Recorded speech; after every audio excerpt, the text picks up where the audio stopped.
بسم الله الحمد لله والصلاة والسلام على رسول الله وعلى آله ومن والاه وبعد. السلام عليكم ورحمة الله وبركاته.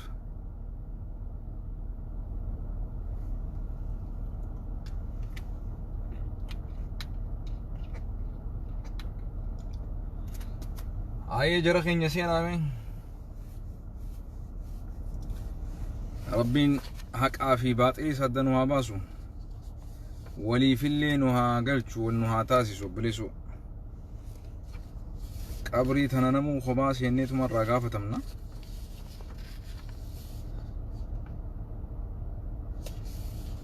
جرتو ججواتو مالي جرتو رمو جرتو جي جرينيا دوغا ربي سناجراتشسوغا جرينيا والفنا jireenya kabajaa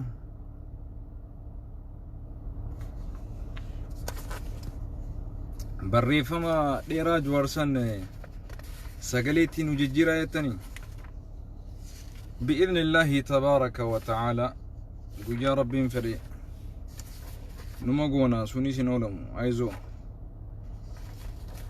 ayzoon barreeffama Jawaar tokko ergaa cimaa namoota Oromoo irratti goota ta'aniif jeebita. walitti aaruu fi walitti wacuu marsaalee hawaasaa irratti daddeemu kanarratti akka waan jedhu qaamaa fi fagoonis dhaamsa hedduun argadhe. erga jettanii kunnoo yaada kiyya akka armaan gaditti dheereessee barreesseetiin jira. obsaan dubbisa ittiin fufaa. Anduran sagantaa biraatiif hin dhufe gara sagantaa biraa nama jijjiirtan gaa'e ittiin fufaa. Ayyee Facebook live haasawuu kun faashina yeroon fidde waan ta'eef ni dabra. qabsoon tun amma duraas faashina akkasiitiin raafamtee bira dabarte. yoo yaadattan gaafa qabsoon teenya dura internet fayyadamuu eegalte marsaalee email distribution network or listserv fayyadamuun mariin gaggaariin godhamaa ture. Oromoonni addaan faca'anii turaniis toora ittiin yaada wal jijjiiran argatan. dhawaataan garuu namoonni atkaaroo keessa galuun maqaa wal balleessuu faashina ta'aa dhufe. qabsoo keessattis jeequmsa uumaa dhufe balaa guddaa geessise. garuu dhawaataan namu waan kana hubatee nuffee barreessuu fi dubbisuu dhaabuun harka keessaa luqqifachuu eegale. marsaaleen sun gariin ni cufaman kan hafaniis namuma lama sadiitu keessa wal barreessaa jira. akkasumas gaafa duraa Oromoon paaltookdhaan wal baratees dhimmoota qabsoo jajjaboo irratti haasayuun namoota rakkatan gargaaruun akkasumas barnoota waliif kennuun danda'amee ture. garuu adeemsa keessa kunis bakka walitti wacanii fi maqaa wal balleessan ta'aa deeme. jeequmsa mooraa qabsootiis daran hammeessuu keessatti shoora taphate ture. paaltook har'aas namoonni hedduun kan fayyadaman ta'us namni waan achirratti haasayamu onneetti fudhatu xiqqaatee jira. dubbii paaltook jechuun namuu laaffisee ilaala. kan Facebook live kunis dhawaataan akkasuma gatii dhabaa waan deemuuf hedduu dhiphachuun hin barbaachisu. hammasitti garuu balaa geessisuu danda'uu hir'isuuf hubannoo armaan gadii qabaachuun gaarii natti fakkaata. hayyuungaa akkanatti barreesse obbo Jawaar hidharaa rabbi nu haa baasu.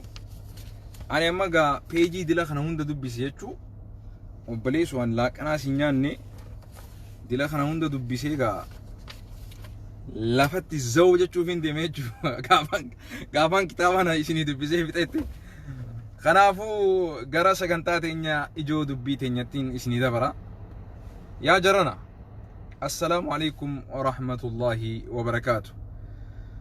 hordoftoonni maatiin kiyya kan fagoo fi dhihoo jirtan maatiin jaalawwan hiriyawwan abbootiin shamarreen qaqqaaliin hayyootni beekaan xiqqaa guddaan akkasuma ulamaan sheekkoowwan keenya hundinuu bakka jirtanitti rabbiin rahmata isaatiin isin hammatu jechaadha. guyyaa jum'aa keessa jirru kana rabbiin guyyaa barakaanuuf godhee guyyaa milkii guyyaa kadhannaan teenya keessatti nuu qeebalamtee rabbiin subhaanahu wa ta'ala keessatti nuu tumsu yaada muraada keenya keessatti nuu guutu rabbii hunda keenyaaf haa godhu. obboleessa keenya Hamzaa Booranaatiin hangafee dhukkubsataa keenya xiqqaa fi guddaa hunda rabbiin nuuf haa fayyisu. quuqaa nutti jirtu hundallee rabbi nurraa haa buqqisu. yaaddoo wan nutti hundaahu rabbi subhaanahu wa ta'ala nuuf haa laaffisu. ilmaan nurraa jallatanis rabbiin nu haa qaceelchu. haadhaa fi abbaa keenyaas rabbiin haqa isaanii warra guutu nu haa godhu. haqa yatiimaa warra ifirraa eeggatu, haqa rahimaa warra eeggatu, haqa gartee rakkataatis warra eeggatu, haqa guddaa fi xiqqaatillee warra eeggatu, haqa gartee dhala ilma namaatillee kan eeggatu rabbi nu haa godhu. warra gartee wal buusaa deemuu miti wal dabalaa deemu rabbi nu haa godhu. warra gartee wal jaalatu nu haa godhu. wal jibbaadhaan wal fageessu rabbi nu hin godhin. warra wal xiqqeessuu miti warra wal guddisu nu haa godhu. warra gartee wal xiqqeessaa wal buusaa deemuu miti warra wal heddummeeffataa miseensota keenya heddummeeffataa deemu rabbi nu haa godhu. daawwattoota keenya yeroon keessa jirru kun yeroo yaaddeessa. yeroon keessa jirru kun yeroo hammaata. yeroon keessa jirru kun yeroo rabbiin subhaanahu wa ta'ala dhukkubaanis nu mokkaree jiru. yeroo rabbiin subhaanahu wa ta'ala du'aanis nu mokkaree jiru. yeroon keessa jirru kun yeroo gartee rabbiin subhaanahu wa ta'ala sodaanis nu mokkaree jiru. yeroo rabbiin subhaanahu wa ta'ala lolaanis nu mokkaree jiru.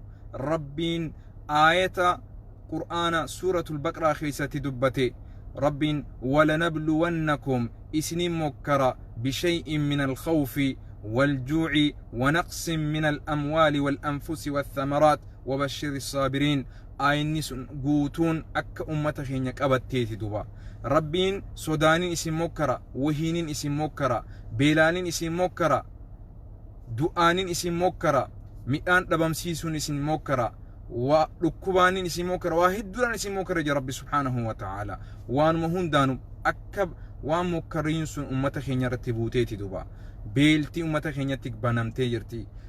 qabeenyi raasaamuu ummata keenya banamee jira. sodaadhaan ooluun sodaadhaan buluun ummata keenya banamee jira. ummanni keenya ajjeefamuu guyyarraa akka bineensatti adamfamuu qalamuu ajjeefamuu bineensaaf kannamuu gudeedamuu rabbiin subhaanahu wa ta'aalaa ummata keenya dhibee guddoo fi ajjechaatii fi sodaatii fi beelaatiin dhukkubaan waa hedduu mokkaraa jira rabbi subhaanahu wa ta'ala. rabbi mokkaraa kana rabbiin gartee ummata keenya irraa haa fuudhu. rabbiin gahee nuun haa ja'u kanurraa du'eef rabbi rahmata haa godhu ummata keenya. duba yeroon kun yeroo akkanaa keessa osoo jirru ummata keenya jajjabeessuun wal tasgabbeessuun wal bira dhaabbatuun wal gartee rabbi karaa rabbi irratti karaa bareedaa wal gurfatuun akka malee barbaachisa. akka malee barbaachisa. kanaafuu irreechaa fi qabsoo oromootii wal qabatee dhaamsa gabaabaa tokko ummata kiyyaaf dhaamuu barbaada. kana keessatti ummata kiyyaa waan jechuu barbaadu finxaaleeyyii finxee lama hin ta'ina. finxee lama hin ta'ina jechuun finxaaleeyyii siyaasaatiis hin ta'ina. finxaaleeyyii amantiitiis hin ta'ina ummata keenya. finxaaleeyyii siyaasaatiis hin ta'ina. finxaaleeyyii amantiitiis hin ta'ina. ummata jiddu galeessaa taha. ummata gartee waa hubatu taha. ummata karaa bareedaan wal hubachiisu taha. ati siyaasaadhaan finxaalee akka finxee taatee karaa kiyya malee karaan sirrii hin jiru hin jeen. atis amantii keessatti finxee taatee finxaaleeyyii taatee right wing and left wing jaaniin dhaggeeffadhu. warra gartee far right and far left warra jaamuu jira. warra gartee finxaaleeyyii gara fageenya mirgaatii fi fageenya bitaa jechuudha. kunis amantii akkaan argaan barbaadu, kunis warra siyaasaa argaan barbaadu jechuudha. walii haa gallu. ummata keenya arraantana diina keenyatti illee haajamna. Diina keenya illee fira godhachuutti haajamna. Yeroon yeroo mormiitii miti. Yeroon yeroo wal gartee suuta walirra ejjataa, suuta waliin deemaa, wallaalaa keenya gorfataa, jarjaraa keenya qabbaneessaa, waliigallaami beekaa keenyaas dhaggeeffachaa deemnu malee yeroo miiraan deemnu miti. Yeroo beekumsa irratti tasgabbaa'uu qabnu. Yeroo karaan gartee waliin deemnu kun akkaan fagoo ta'ee jiru. Yeroon karaa kana keessatti wal buusaa deemuu hin qabne yeroon tun. Kanaafuu finxaaleyyii gara lamaanii taatanii wal arrabsuu, walitti bobba'uu, wal buusaa deemuu irraa fagaadha. Dhaggeeffadhu. Qabsoon Oromoo ana malees si malees bakka ni geessi. Qabsoo Oromootiif gufuu hin tahin. Finxaaleyyiin siyaasaatis qabsoon Oromoo si malees ana malees bakka ni geessi. Finxaaleyyii siyaasaa taatee sammuun tee siyaasaadhaan akka malee hedduu daangaa dabartee gara amantiitiis gara aadaatiis daangaa hin cabsin. Amantiis akka amantiitti simadhu. Waliigalaami aadaas akka aadatti simadhu. Wal simachiisuu danda'u irratti yaalii godhi. Yoo dhugaadhaan amantii hubattee jiraatte, yoo dhugaadhaan amantiin nuuf galee jiraate, yoo dhugaadhaan atis siyaasaan si galee jiraate, karaa itti wal simatuu dandeenyutu jira jechuudha. Karaa jiddu galeessa haa barbaannu. Waliigalaami duuba Oromoo biratti akka aadaa Oromootti irreechi ayyaana aadaa Oromoo ja'amee beekama. Walii haa gallu as biratti. Irreechi kun akka aadaa Oromootti garii akka amantiitti fudhatee jira. Garii akka aadaatti fudhatee jira. Kuni waan if dandehe toopika if dandehe tokko dhaggeeffadhu. Nama dirqiidhaan amansiisuu hin dandeessu. Akka aadatti fudhatees akka aadaa fudhatee jira. Irreechi akka amantiitti amanees amantiitti amanee jira dhaggeeffadhu. Karaa irra bareedaan na isin hima. Karaa irra caalaan anaatu isin mijeessa. Abbootiin amantii Islaamaa dhugaadhaan amantii Islaamaa barattanii jirtan. Yuunivarsiitii keessaa baatan beekumsa guddaatti qabdan. Miidiyaa Toofiq Islaamii jiru ni qabna. Achirratti isin dhiyeessina. Dhaggeeffadhu gaa. Abbootii gadaa manguddoota gartee aadaa Oromootii fi seenaa Oromoo beekaniis ni finna. Dhaggeeffadhu. Abbootii amantii Islaamaatis ni finna. Lamaanuu wal bira teessisna. Amantiin Islaamaa maal jetti? Aadaan Oromootii fi seenaan Oromoo amantii waan irreechaan walitti hidhate amantiidha moo aadaadha waan jiru manguddoota amantiitii fi manguddoota hayyoota seenaa Oromoo beekanii fi aadaa beekan waliif finnee waliin gartee hawaasni kun akkanatti yoo deeme haala fokkota irra bu'a. Kaan ol bahee irreechi shirkii jaan kanummaa musliimaa lakki irreechi shirkii miti je'ee obboleessi isaati hojjoollala. Obboleetii isaati hojjoollala. Waan kana bifa gartee kabajaa qabuun bifa gartee amantii nama arrabsu osoo hin taanetti aadaa nama arrabsu osoo hin taanetti bifa safuutii fi bifa bareedaadhaan bifa gartee akhlaaqa bareedaadhaan manguddoota amantii hayyoota gurguddaa finnee hayyoota Oromoo keessatti seenaa fi aadaa beekaniis finnee wal cinaa teessisnee haa hawaasaaf ibsanii. Irreechi jechuun maal jechuu? Seenaa Oromoo keessatti irreechi jechuun maal jechuu? Bifa kamiin yoo namni ayyaana irreechaa yoonii fi irreeffatee shirkii keessa nama naqaa ulamaan hukmitti haa kennitu. Dhaggeeffadhaa. Maaliif? Wanni irreechaa kuni waa hedduudhaaf keessaa qaba. Yeroo ammaa tanatti bifa maqaa siyaasaatiin dhufee jira. Dhaggeeffadhu. Namni maqaa ayyaanaatiin dhaqaa hin jiru. Namni maqaa hiriiraatiin, maqaa xiiqiitiin, maqaa gartee mootummaa kanatti gartee dhaaddatuun, mootummaa kana karaa danda'een qaawa mootummaa kana itti rifachiisuu danda'uun itti fayyadamuun ummata akkasitti yaaduu fi ummata akkasitti amanuu jira jechuudha. Ati gaananni muslimaa kuni akka nama tokkotti yoo siyaachiise wanni ati gootu, wanni anaaf ati godhu kannu guyyaa iida soomanaa, guyyaa iida arafaa rasuulli alayhi salaatu wassalaam maal nun jee aboo dubartiin teessanilleen osoo manatti hin hafne dirree salaata iidaa dhaqa. Khutbaallee haa dhaggeeffattu. Dubartiin yoonii fi guyyaa san heydillee qabaatee jira rasuulli alayhi salaatu dhaggeeffadhu. Hikmaa keessa jira waan akkas jeef rasuulli alayhi salaatu wassalaam.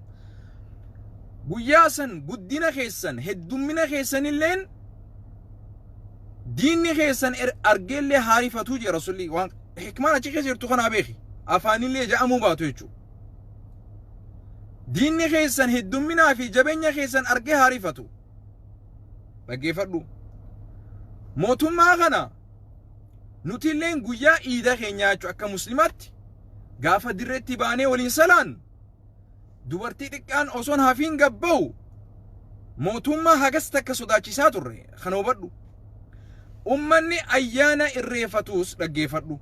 Akka amantii isaanitti yoo ta'es, akka aadaa isaatti yoo ta'es, akkuma ilaalcha nuti gartee guyyaa iida keenya arafaatii fi soomanaaf qabnu san ilaalcha akkasiitiin bahee irreeffatuun amantii isaati, aadaa isaati.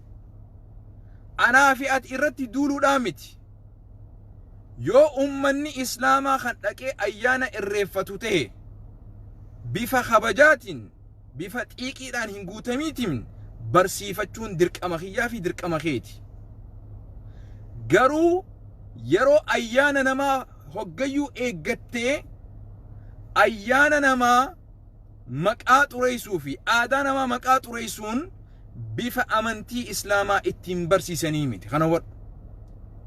Toohida barsiisuu amata guutuu, waggaa guutuu guyyaa 365 qabna. Aliyyiin namtichi jaarsi Aliyyii jedhamu kan gartee daaroo labo kan amantii islaamaa qur'aana ol fuudhee gaazexaa arabaatiin hunjee suni badiin kiyyaa fi keeti. Anaa fi atiitu hawaasa barsiisuu dhiise. Aliyyii daaroo labo anaa fi atiitu itti dhaqee waliin gattaa'ee gorfatuu dadhabe, barsiifatuu dadhabe. Dhaggeeffadhu. Ummata nuti da'awaa itti godhuu dadhabne deemee da'awaa itti godhate. Deemee masgiidarraa baase darasoota jechuudha. Dadhabina kiyyaa fi dadhabina keeti. Nama hin komatin. Amatarraa yeroo ayyaana namaa eedee akka aadattis ta'e akka amantiittis ta'e olola warratti oofuu. Ajandaa kana goonee hoggayyuu wallaluun hin barbaachisu. Dhaggeeffadha. Khaleessa waliin goone garuu tooftaa jijjiirachuu danda'uu qabna. Goda tokko keessatti hoggayyuu nyaadhamuu hin qabdu adeero. Tooftaadhaan tarsiimuudhaan deemuu danda'uu qabna. Ummata daran xiiqii keessa neenee miseensota Nabi Muhammad akka amantii miseensummaarraa bahan godhaa jirra. Dhaggeeffadhu. Kaayyoon kiyyaa fi kee ummata heddummeessu, ummata gama jannatatti yaamu yoo ta'e ummata buusaa deemuu hin qabnu. Dhaggeeffadhu. Dubbiin tun hirriiba na dhoowwitee jirti. Dubbii laaftuu si fakkaate. Akkanumatti poostii xiqqaa tokko irreechi shirkii dhiyeetteetuma facaasuu fi akkanumatti gartee viidiyoo garii irreechi shirkii dhiyeettee facaasuudhaan miti. Tooftaa nu barbaachisa. Tarsimoo nu barbaachisa. Wal dhagee nu barbaachisa. Wal hubatuu nu barbaachisa. Aliyyiin jaarsi daaroo labotti akka laafatti ummata da'awaatti hin goone. Obsa si barbaachisa da'awaa kanaaf. Dhaggeeffadhu. Dhaggeeffadhu. Amantii namatti duuluu fi aadaa namatti duuluun immoo safuudhaan mitiis adaba amantiitis mitiis seeraas mitiis kana irraa seerama kana irraa ifillee qusadha amantii namaa qeequ amantii namaa arrabsu aadaa namaa arrabsu aadaa Oromollee yoo ta'e aadaa ummata kiyyaati akkaan fedheen ja'an jechuun hin dandeessu kana wadhu kaleessa akka beenutti namni guyyarraan waa hubata guyyarraan bilchaata akkaan kaleessa si waliin godhadhe si waliin godhachuu hin danda'u arraan tana kaleessa wanni naaf hin galin arra naa galuu danda'a walii gallaami karaa irra bareedaa haa barbaannu karaa irra caalaa haa barbaannu furadhuu laali amata dabareerra amata itti dhufu ummanni ayyaanni irreecha irra guddataa dhufu jira ayyaana kanaafillee daran beekamtii kannaa jirta kana hubadhu so karaan bareedaan hayyoota amantii islaamaa hayyoota aadaa seenaa fi Oromoo beekan amantii Oromootillee qoratanii jiran waliif fidu karaa wanni kun amantiidhaan walitti nama buusu yoo jiraate ulamaan keenya karaa bifa bareedaan hawaasa islaamaa gorfatu walii hagallu Oromoon islaama qofaa miti Oromoon islaama qofaa miti dhaggeeffadhu gariin ummanni keenya kan baadiyyaa hafagoo jiru viidiyoo kee kanaa fi barruu kiyya kanaa illee hin argani kan hubadhu karaa ummata san lafa jalatti ayyaanni irreechaa osoo hin dhufne akkuma barnama giree soomanni dhufe waanuma ahkaama soomana keessa namatti himta hajji gaafuma hajji ahkaama hajji namatti himta akkasii miti dubbiin ahkaama hajji osoo hajjiin hin dhufne hajjii barsiisuu qabda soomana osoo soomanni hin dhufne soomana barsiisuu qabda walii haa gallu maaliif dilarra obsine dhaggeeffannees laallees walitti himnees keessaanis walitti dubbannees namni nama dhageeyyu jiru karaan kiyya karaa sirriitiin mitiis jechuu ni dandeessa walii gallaami nin beeka boru akka gabbaatee boru ajandaa kana godhattus torbaan kana guutuu akka ajandaa na godhattus ajandaa keetirraan dantaan qabu because I don't care I speak my mind waan rabbii fi rasuul alayhi salaatu wasalaam jaalatu qofaan dubbadha waan ati jaalatu siif himuuf hin dhufneen kana hubadhu karaa ani fedhuttiin amantii himaan hin taatu karaa rabbii fi rasuul ja'utti himi amantii my way or highway miti amantiin islaamaa amantii islaamaa sababaa keetiin namni akka nurraa bahu dadhabnee jirra nuti sababaa keetiin namni amantiirraa bahu jira kanaan si akeekachiisuu barbaadan amantittiin nama yaama jettee amantiirraa nama baqachiisaa jirta kana hubadhu this is my humble request for you yoo akkaataa itti nama yaaman hin beene please nurraa callisii ta'i amantii islaamaa itti nama yaamuudhaaf yoonii fi hubannaan da'waan treeningiin hin jiraan danqaratti ummata guuraa jirta namni sii jecha xiiqii keetiif aara keetiin yoo jannanni kasaate narraa hafu sin jechaa jira yoo hagana yoo dhageesse hagas takka namni fagaatee jira yoo jannanni kan abaluute wallahi thumma wallah nama jannanni narraa hafu jechuun dhageyan duba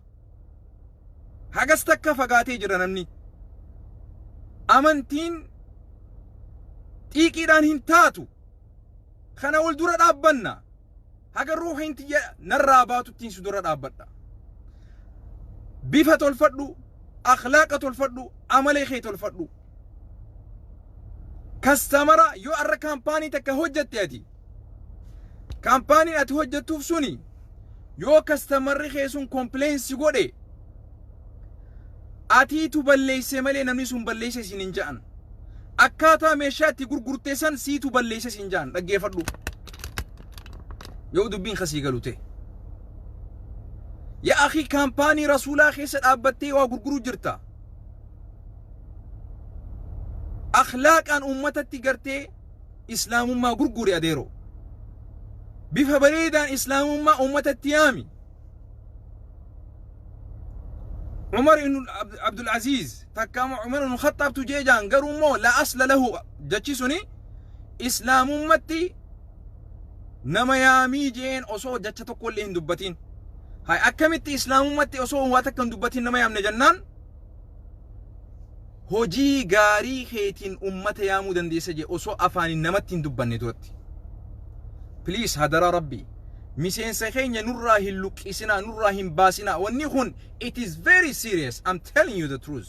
Nan dhageessu malee anaatu waa beeka naan jetta hoggayyuu nan dhageessu akkamiin so godha ana deebitee na arrabsita kunnoo gaa gurbaan anaa beeka sin jedhu sun yaa akkasii miti an siifin rakkachuu jira sababaa keetiin namni miseensummaa Muhammad irraa hin beekne alayhi salaatu wassalaam irreecha siyaasaa jeetti amane gariin irreechi gariin amantiidha jeetti amane irreecha gariin aadaadha jeetti amane anaa fi atirra jira ummata kana waan isaan itti amanan san tooftaadhaan barsiifatuun gorfatuun dirqiidhaan barsiisuun hin ta'u laa ikraaha fi diin amantiin islaamaa dirqiidhaan hin taatu kana hubadhu dirqiin miti dirqiidhaan miti yaa akhi inaadni as biratti hin jiru yoo akkaataa itti dubbatan hin beekne an sirra beekaadhaaf miti kan sinitti himu wallaala khiyaanii sitti himu jiran haguma qabnuhu ummata nu juraa akka guuran godhaa jirta yaa akhi mishinariin kiristaanaa oromiyaa keessa akkatti isin daawaa godhu jirtu deemi ilaali mana namaa kannitee qoonqoo nama kannitee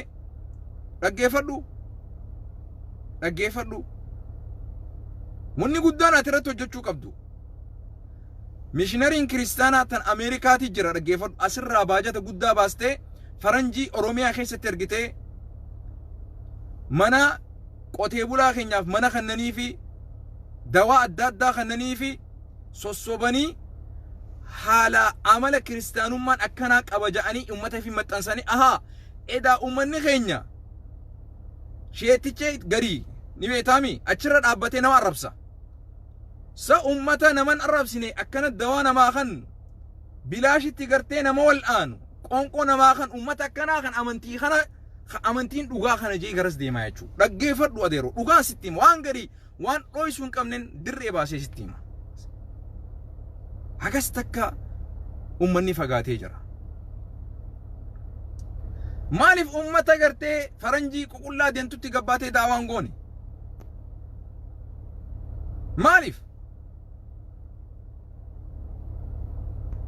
maaliif ollaa kee faranjitti daawaan goone mee dhaggeeffadhu gaaf tokko ammanaan jira jaarsaa fi jaartiin koota uffatanii huccuu tolfatanii hulaati yenadhoon asuma Minnesota sanatti aboo maal barbaaddanii jeen nuti amantii kiristaanarraa sit dhufne naan jaan maaliif nageef na dhuftani addunyaan tuni barbadaawaa jirti kanaafuu karaan si baasu karaa jiisasii qofa kanaafuu karaa amantii keenyaati siyaamu sit dhufne naan jaan jechuu hulaati yenadhoon nanne dhufanii bar Ameerikatti akhi namni daawaa hagas takka sodaan hin jiru mana hulaa sit dhoowanii ergaa isaanii si dhaqqabsiisne akkasi hoottaa jeetu an isanootu daawaa godhe jechuu booda gizeen an daawaa isaanii godhu seenu aboo bakka malee dhufne jaan isaan ofirraa daawaa itti goone jenne kana daawaa nu godhutti dhufne jaan jechuu isaanummaanu si madheetiin ifirraa sossobee seenaa manaas jeeni ulumarratti agaa isaan hin seenu jaanii akkasii sossobee onni jechuu kanaafu daawaan as gubbaa wal arrabsuudhaa miti wal xiqqeessuudhaa miti obbaleetiin ta'ee yoo gabbaatee waa daleede as gubbaa gabbaateen arrabsin obbaleessi kee yoo gabbee waa balleesse as gubbaa gubbaateen arrabsin daawaan akkasitti hin ta'u yaa akhi ummata daran hin kafarsiisinaa hay bar hadiisaa jiraa bar shayxaana irratti hin gargaarinaa jechuu jiraa bar maal taatan an akkama wayin akka maraatatti wayin si dubbachuu jiraa hadiisuma anaa fi ati waliin beenoomi nama tokko kabadiirra jiru hin arihin hin loliniin daran namni sun shayxaanaaf gartee irree taataafi jaabar nama badiirra jiru tokko nama ispiidii 90-80 oofu jiru tokko yoo ati daran nama san ariite dhibba godhee deemaa jechuu shayxaanaaf daran deeggarsa hin tahin kanaan siidhaa maadeeru irreechi irree teenya kaje'is seenaa Oromoo keessatti irreechi irree jechuun amantii akkan taane warri garii warra amantiidhaan walitti hidhaan qabne jee dubbatu jira dhaggeeffadhu. Irreecha warra gartee irreedha iddoo gartee Oromoon itti wal gahee irree isaa itti wal garsiisu warra jee dubbatutu jira. Warra ati gartee dhadhaa fi zayita gartee muka dibu kana galaaltee shirkiidha jirtee ummata hin kafarsiisin. An irreechas dhaqiisin jechaa hin jiru dhaggeeffadhu. Garuu dubbiin irreechaa tuni seenaa guddaa qabdi. Gara amantittis, gara aadattis, gara siyaasattis. Ummanni Oromoo karaa sadeenitu irreecha hiikkachaa jira.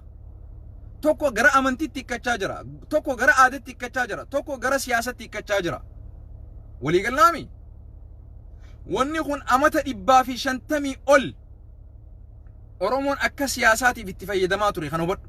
Amata 150 oli.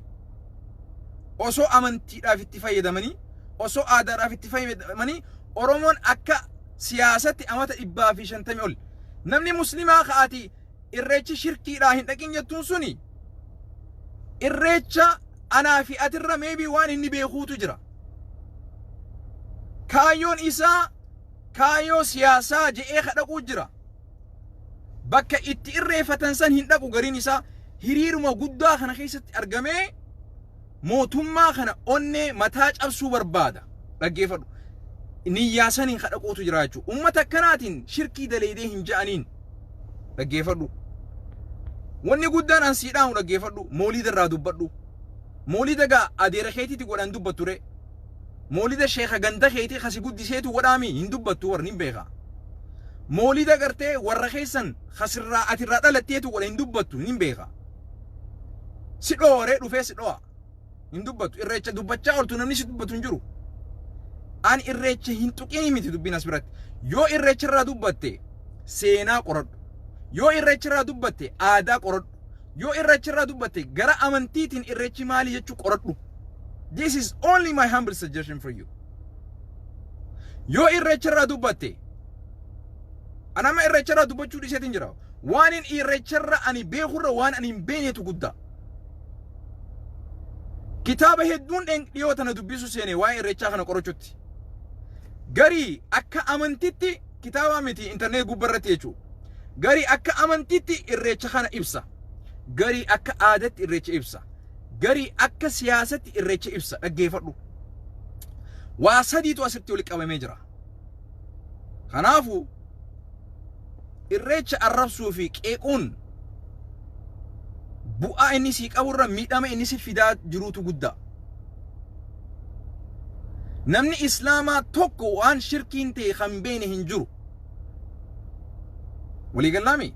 Ummata kee ammaas shirkiidhaan hin fixin, ummata hin kafarsiisin. Namni achi dhaqeef ni kafara jechuudhaa miti. Kana hubadhunaaf. Namni achi dhaqee waan silaa akka amantitti hidhaa qabu san godhaatis hin jiru, hin godhuus namni keenya. Kana hubadhu. Bishaan caffeen kuni kan namni ifitti naqu kun akka amantittis, akka seenaa aadaa Oromottis, akka seenaa siyaasattis waa sadiif keessaa qaba dhaggeeffadhu. Margi akka siyaasaa Oromotti kan bishaan itti faffacaasan suni akka siyaasaa Oromotti gaafa Hatseen mootummaan dur ummanni Oromoodhaa dirree irreecha irratti gabbahee irree isaanii leenjii dargaggeessa isaanii leenjisan osoo agarsiisu jiranii maaliif Hatsee moo eenyu yaadadhu dirree irreecha irratti hin bahinaa je'een isiniin fixa. Ummanni didaniituma bahan jechuu. Kana dur akka aadatti bishaan kun ni hunjuru dhaggeeffadhu gaa wayitu jira. Dubbiin laaqaadha barra. Dubbiin laaqaadha. Kanaafi anaa huna dhibdee jirti. Siis dhibdee jirti. Seenaan guddaadha. Bishaan kana fuudhanii maal godhan? Waraanni gizeetti dhufe. Boo maal godhu jirtan jaaniin? Bishaan gartee namni akkanatti margaan fuudhee tuttuquu kana gartee. Kana jennaan akka gara siyaasaatiin hin baanaa beek laal. Bar ummatoota gartee Hatsee namticha mootii biyya Itoophiyaa bulchaa ture san nama ummata san hin dhageenye akka maal jaaniin tsabala bishaan itti naqanii nama tokko gartee cubbu maal jaaniin cuunfumu waan maqaa qaba. akkas godhaa jirraa akkasi dhageeniif mootummaan akkasi dhageeniif ummata kan akkas godhaa jirraa jennaan siyaasaaf itti fayyadamanii waraanni akkasitti jarasan ajjeesuurraaf duba de'ee jechuudha.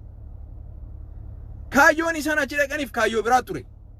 Oromoon amatatti wal gahee dargaggeessa isaa kan leenjime kan qabsuudhaaf qophaa'e kan gartee biyyatiisu aadaatiisu seenaatiisu achitti irree isaanii dhufanii garsiisan.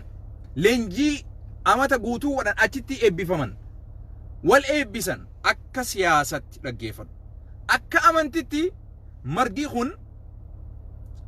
kun akka amantitti dhaamsa if danda'ee qaba. Gara amantii keenyaatiin dhiibbaa inni waliif fiduutu jira. Dhaggeeffadhu. Gara aadatti as deebi. Margi kuni gara aadatti yeroo araaraa, yeroo fuudhaa heerumaa, yeroo manguddummaa wanni kun baalli magariisi kun seenaa if danda'ee qaba kunis. Kanaafu aadaan Oromoo guddoo akka aadattis akka amantittis akka siyaasattis waan kana qorannee hayyoota islaamaa gurguddaa qorannaa irra geenyesan isaaniif finnee hukmii ulamaan muftiin ulamaan islaamaa itti haa kennu. Anaa fi ati ummata burjaajeessuu ummata wareersuurraa haa if qusannu. Irra caalaan akkana dhaggeeffatu akka nama islaamattis akka nama dhalataa biyya kanatti an guyyaa irreechaa san keeysattuu amata kana osoo godhamuu baate ittiin gammada. Maaliif naan jee waraanni kun gara jabeenyaan akka malee gartee waan sukkanneessaa ta'e ummata keenya irra dalagaa jiruuf wayyaaneen bara 2016 ummata keenya dhibbaantamaan dirree irreecha irratti wali qabame nama dhibbaantamaan meeqa fixee jechuu boombii aaraatii fi qawweedhaan jechuu. Mootummaa kanarraa wanni an sodaa qabu ummata dila kumaantamaan miliyoona 4 oli beesan bakka takkaa xayyaara itti kaasee rasaasan akkan finne boombiin akkan fixne. Ummata ni irreenfanna je'ee achi keessa waraana boombiidhaan ergee atfiin achi keessatti ummata dila kana hunda akka hin wareegne kanaan sodaa guddaa qaban. Dhaggeeffadhu. Kaan gara amantiitiin nuti akka ummata muslimaatti an akka nama muslimaatti siyaasaa tiyyaas eenyummaa kiyyaas irree tiyyaas akka Naasir Anwar Hamzatti akkaataan itti ibsadhuus akkaataan irree tiyya itti garsiisuus akkaataa amantiin tiyya itti naa hayyamti san karaa itti gaggeeffadhuun qaba. Nama immoo irreechaa irree tiyya amantii kiyya aadaa kiyya jee amanaa jiru gara amantii islaamaatti amantiin kiyya waan akkana jetti jennee hikmaadhaan barsiisutu dirqama nurratti malee amantii irreecha akkana jetti arrabsuu fi aadaa nama arrabsuun seeraa miti aadaa miti. An haganattiin raabaa turtii gaarii. Wassalaamu alaikum wa rahmatullahi wa barakatuh.